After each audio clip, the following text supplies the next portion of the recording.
그때에 예수의 어머니와 동생들이 와서 밖에 서서 사람을 보내어 예수를 부르니 무리가 예수를 둘러 앉았다가 여짜오되 보소서 당신의 어머니와 동생들과 누이들이 밖에서 찾나이다. 대답하시되 누가 내 어머니이며 동생들이냐 하시고 둘러앉은 자들을 보시며 이르시되 내 어머니와 내 동생들을 보라. 누구든지 하나님의 뜻대로 행하는 자가 내 형제요 자매요 어머니이니라. 아멘. 아멘. 오늘 봉독한 말씀이 한 주간 여러분의 삶을 살아가는데 넉넉한 은총으로 앞장서 인도하시기를 주의 이름으로 먼저 축원합니다.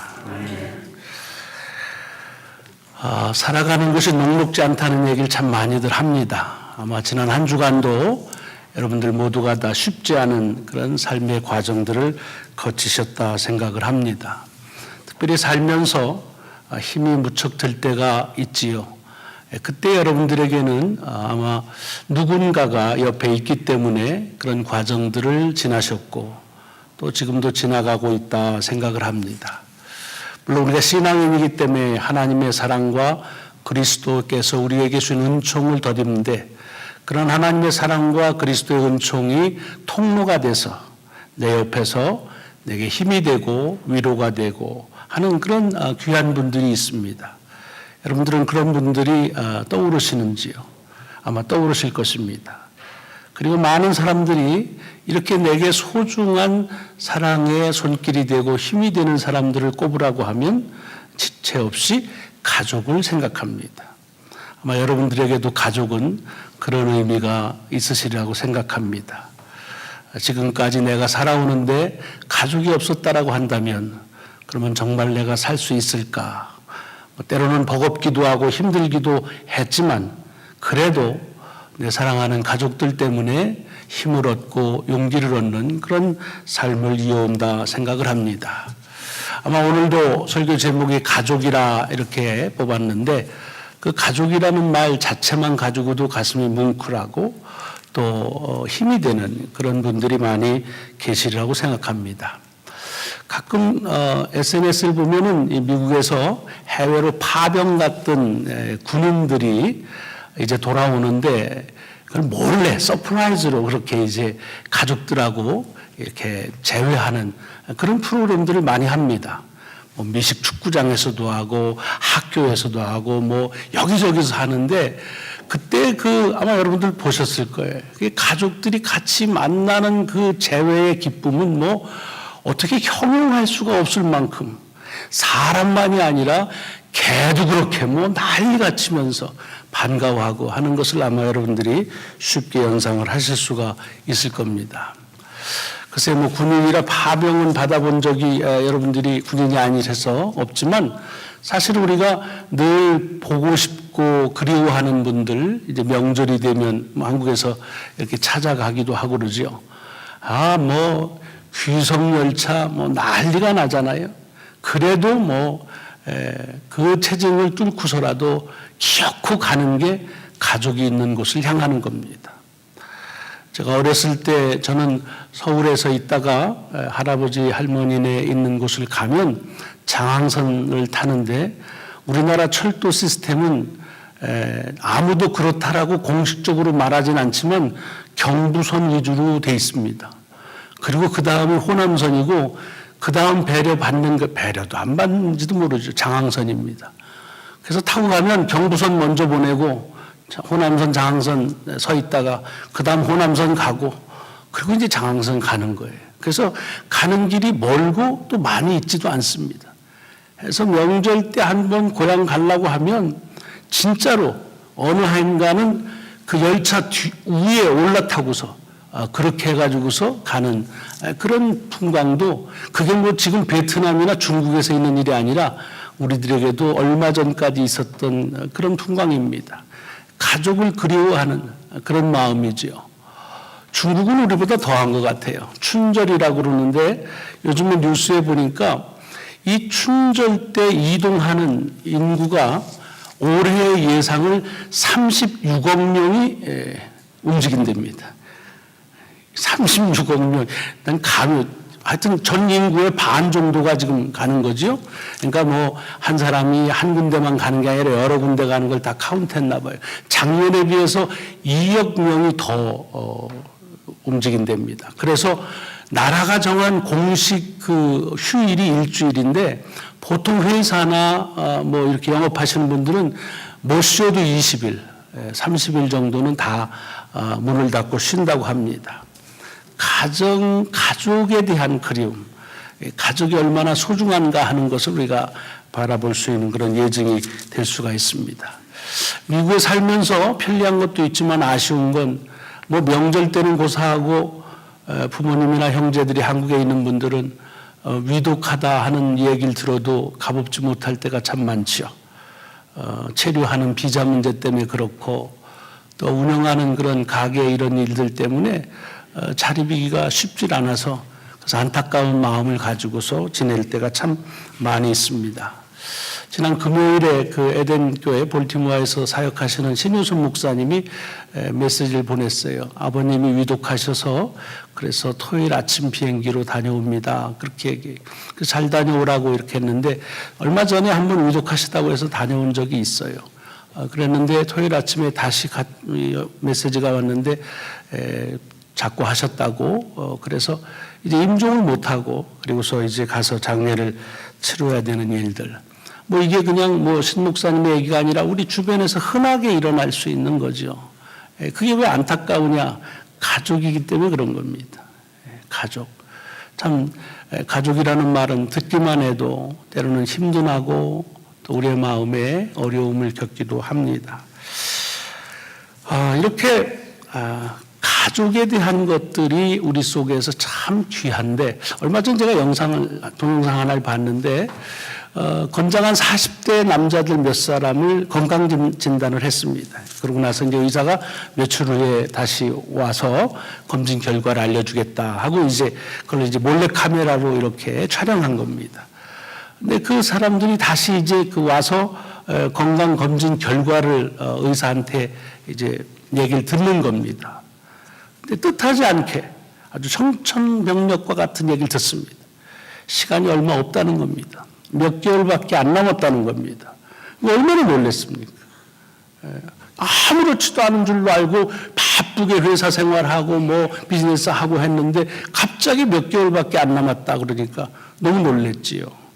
근데 이제 나중에 알고 봤더니 그 수명이 몇 개월 남은 게 아니라 그분들이 지금 이렇게 가족들하고 보내는 시간을 셈을 해서 사람들마다 하루에 얼마나 시간을 보내십니까? 라고 물었는데 그걸 셈해 보니까 몇 개월밖에 대부분 안 남았다는 겁니다.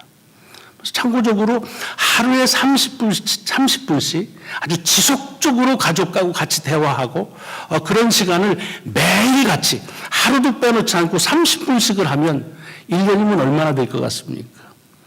7일 남짓입니다. 겨우 일주일 정도입니다. 그러니까 10년이 되면 70일밖에 없는 거죠. 20년 남았다 해도 140일밖에 남은 것이 아닙니다. 그러니까 이 가족에 대한 소중함을 다시 일깨워줘서 그분들이 그 후에 어떻게 지내는지 모르지만 그 당시만 하더라도 가족하고 정말 시간을 많이 보내야겠다. 그런 깨우침을 또 이런 경종을 받는 그런 동영상을 본 적이 있습니다. 가족에 대한 얘기를 하자고 한다면 뭐 시간이 없죠.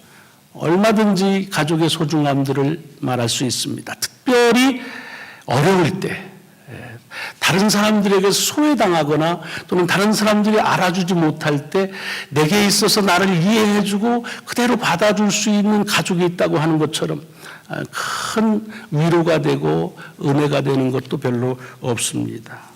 제가 이 말씀을 드리는 이유는 오늘 본문에 보면 예수님의 가족들이 예수님을 찾아오는 이야기입니다. 예수님의 어머니와 남동생, 여동생들, 전 가족이 다 왔나 봐요. 이렇게 이제 주님을 찾아온 이야기입니다.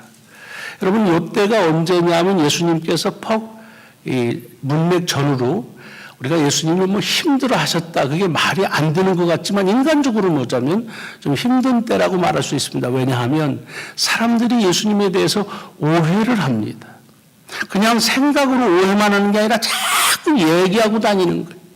사람이 묘합니다. 나쁜 얘기는 입이 간지러워서 그냥 못 있어요. 어떻게든지 더 얘기하고 싶고 그러는 거예요. 예. 미쳤대. 예. 미쳤대. 귀신 들렸대. 그렇게.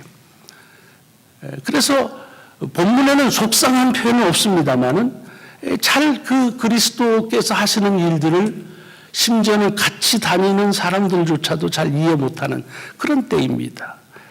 제 자신이 그때 주님이었다고 생각하면 어떨까 하면 참 답답했을 거예요. 속이 상했을 거예요.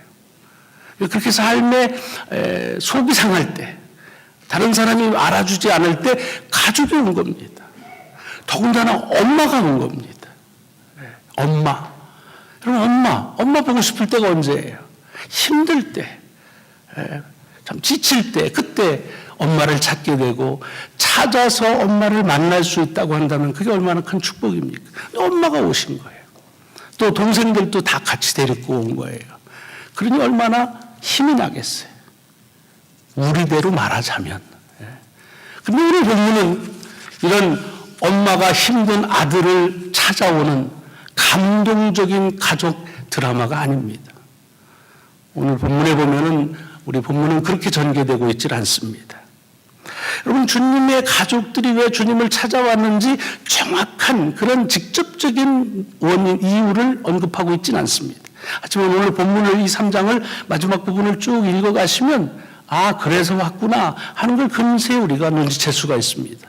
여러분, 지난주 본문의 말씀이 뭐냐 하면 예수님께서 이렇게 귀신을 내쫓는 사역을 하니까 귀신 들렸다, 미쳤다 라고 하는 소문이 나서 그래서 21절에 보면 어떻게 되냐면 예수의 친족들이 듣고 그를 붙들러 나오니 이는 그가 미쳤다 하밀러라. 미쳤다고 하는 소문을 듣고 가족들이 예수님을 붙들러 왔다 하는 그 얘기가 계속 이어지는 겁니다. 그러니까 지금 어머니와 가족들이 온 이유는 예수님이 미쳤다고 하는 소식을 들었기 때문에 그렇습니다. 여러분, 우리는 지금 주님께서 이 귀신을 내쫓는 사역을 그리스도로서 당당하게 또는 해야 될 사역들을 하시는 걸 잘 압니다. 제3자는 그래서 좋은 점도 있어요. 이게 보여요.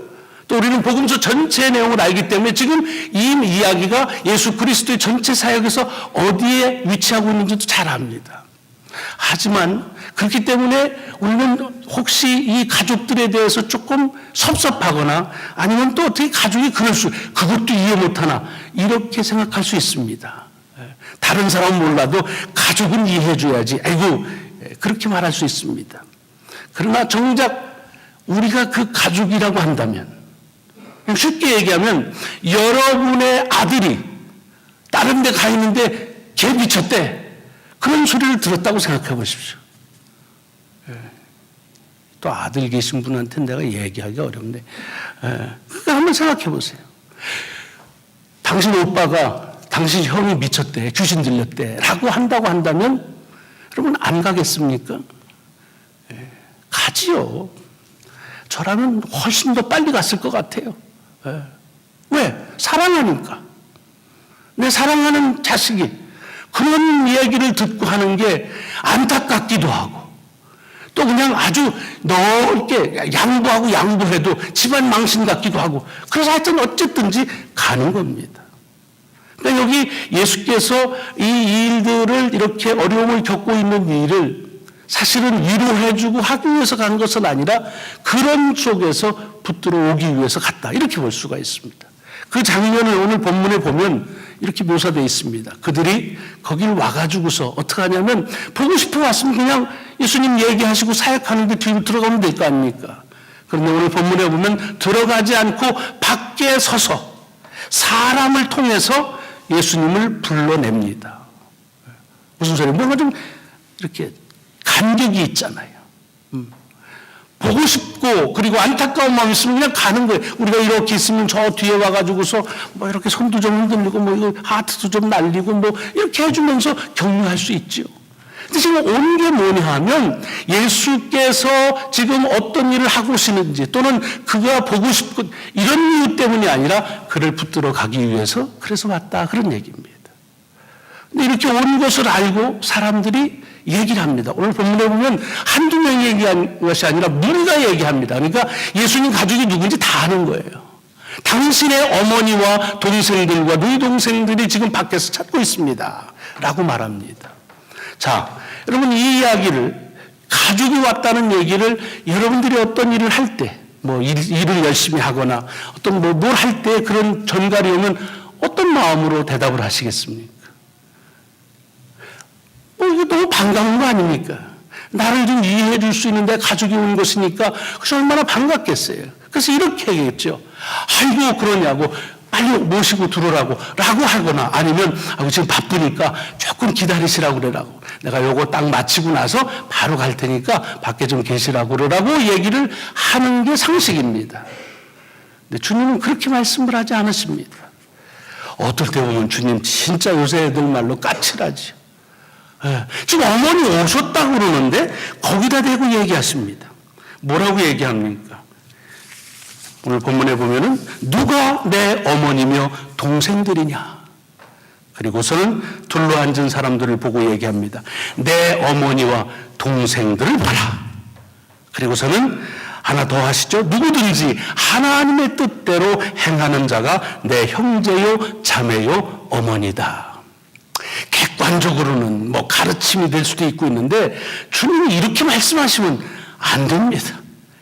어떤 게 그렇게 중요한데 부모가 왔는데 어떻게 누가 부모냐 이러면 안 되죠.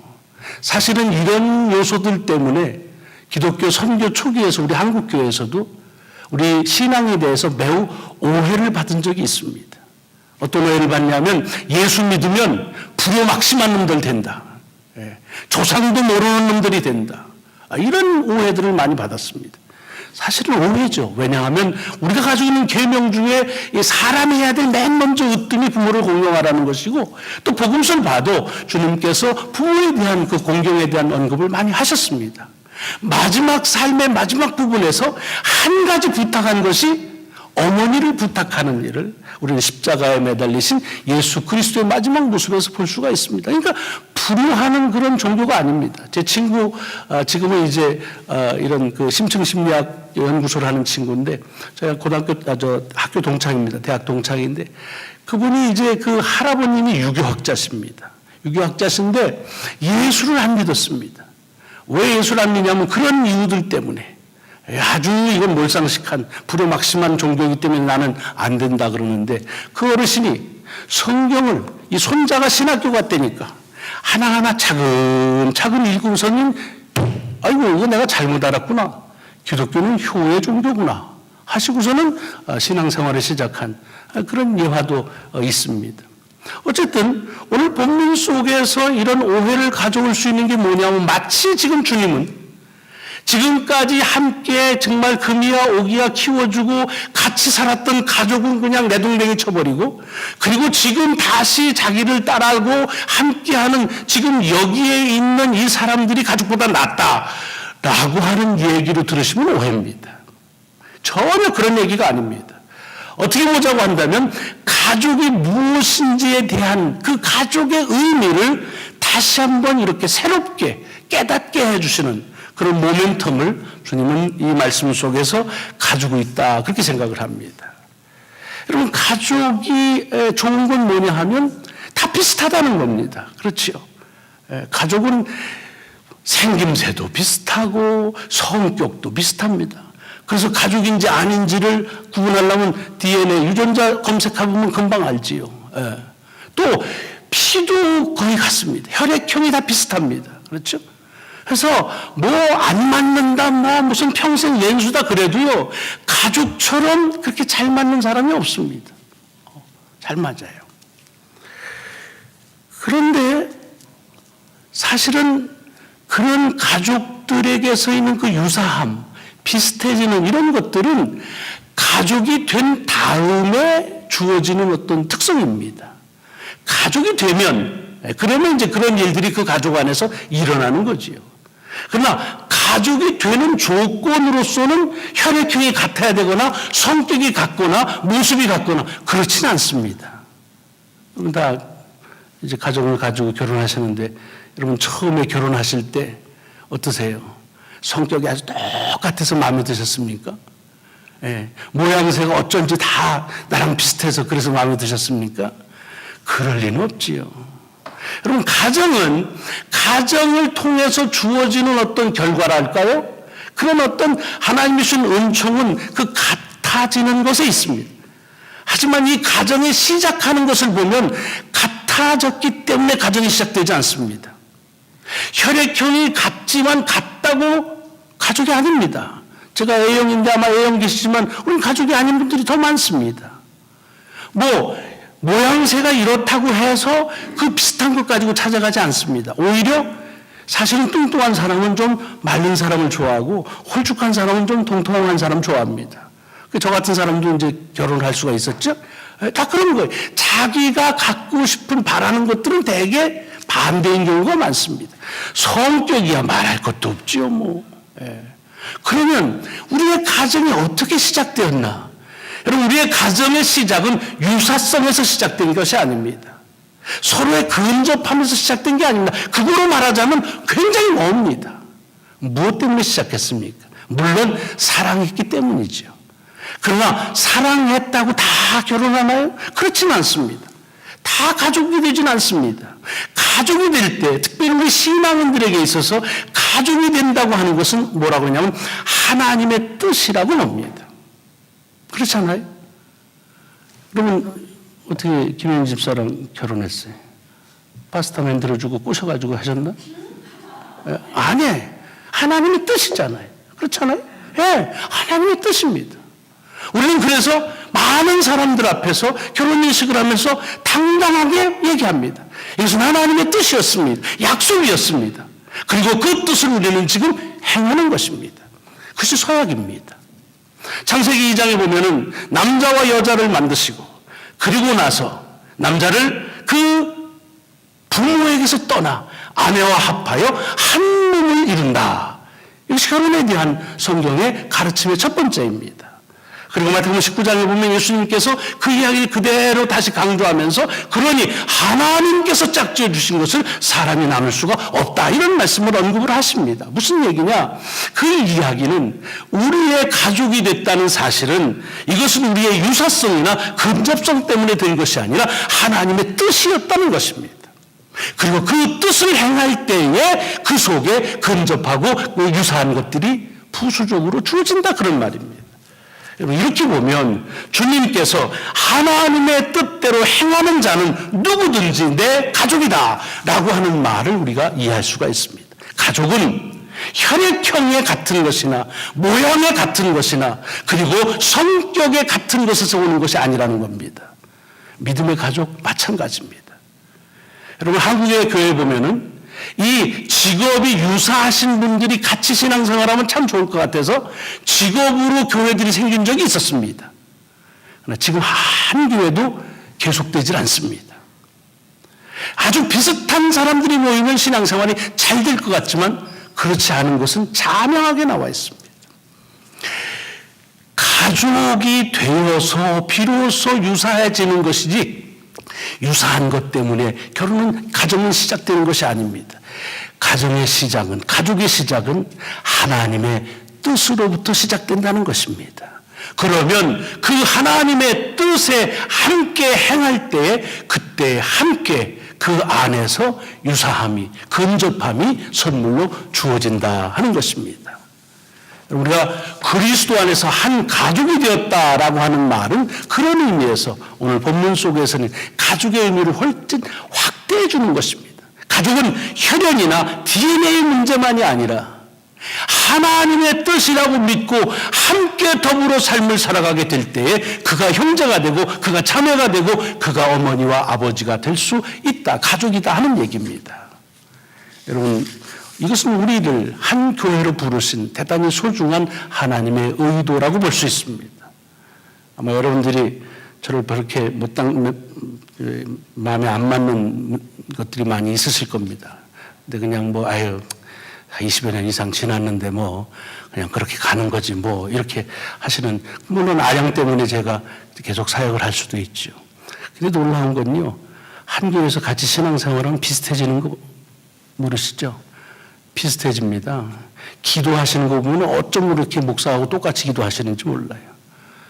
왜? 우리가 한 말씀을 가지고 같이 지금 그 뜻을 행하기 때문에 그렇습니다. 이게 교회 문제만은 아닙니다. 이렇게 집회를 가보면은 한 번도 만난 적이 없는데 어제 많이 본 분 같은 분들이 계세요. 저는 궁금해했는데 이젠 궁금해하지 않습니다. 왜? 우리가 변화하는데 변화의 주체가 하나님의 동일한 말씀이라면 우리는 어디에 있든지 동일하게 바꿀 수밖에 없습니다. 오늘 우리가 이 교회를 통해서 서로가 누구든지 하나님의 뜻을 행하면 예수 그리스도와 한 가족이다, 나와 비슷해진다 하는 이 말을 우리가 우리에게 주는 믿음으로 받으셔야 합니다. 그러므로 우리가 믿음의 생활을 한다고 한다는 말은 점점 더 우리 속에서 그리스도의 모습이, 그리스도와의 유사함이, 그리스도에게 근접함이 나타난다, 그런 말입니다. 제가 전에 한번 같이 소개한 적이 있는데 헨리 나우엔 교수가 쓴 글에서 이런 글이 있습니다. 그가 예일대학에서 가르칠 때 한 번은 연구실에 자기 학생이 왔습니다. 와서는 조심스럽게 이 나우엔 교수에게 말하는 겁니다. 교수님을 보니까 교수님 속에서 그리스도가 보입니다. 참 귀한 그런 멘트죠. 저도 그런 멘트 좀 받아봤으면 좋겠어요. 목사님 보니까 예수님 보듯합니다. 그 얼마나 참 좋은 거예요. 그랬더니 그 나우엔 교수가 이렇게 대답했다는 게 유명합니다. 그래, 자네 안에 있는 그리스도께서 내 안에 있는 그리스도를 알아보신 게지라는 말입니다. 여러분, 우리가 그리스도와 하나가 됐다는 말은 가족의 의미는 피를 섞었다든가 DNA가 같다는 이 말의 이상입니다. 하나님 아버지의 뜻을 행하는데 그 하나님의 말씀이, 그 뜻이 그대로 이루는 자들에게 있어서는 형제와 자매로서의 그리스도에 근접하는, 그리스도에 유사하는 그와 같은 축복을 우리에게 허락하신다는 말씀입니다. 이번 한 주간도 여러분께서 하나님의 뜻을 우리 같이 행함으로 제 모습이 여러분 속에, 여러분의 모습이 제 속에 비춰질 뿐만 아니라 여러분과 저의 모습 속에서 우리가 함께 뜻을 행하라고 하신 예수 그리스도의 모습이 서로 간에 바라볼 수 있는, 또 그것이 우리 세상 속에 나타날 수 있는 귀한 한 주간 되시기를 주의 이름으로 축원합니다. 기도하시겠습니다.